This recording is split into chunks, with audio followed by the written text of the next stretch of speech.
At talaga namang nahilig ang ating Mars sa paggawa ng mga gulaman recipe. O another gulaman recipe, o ayan o, may machine shop na namang paganyan, tapos in-slice lang ng paganyan. Ano yan? Puro paganyan. O tapos, o don't tell me, tutunawin na naman niya yung binuo niyang gulaman. O ano ba yan, Mars? Hindi naman, pinainitan lang niya. Ewan natin kung ano din yung purpose nun. Tapos ayan, asukal, tapos, ano yan? Ay!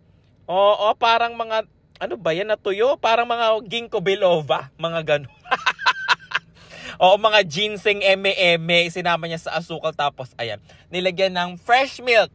Fresh milk from cow, diba? O, so, ayan.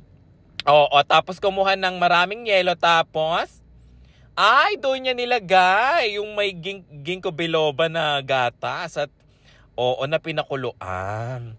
O, parang sa malamig, palamig. Oo, para sa malamig lang pala, dahil pinagdaan. Tapos ayan yung gulamang pinakinitan lang niya kanina.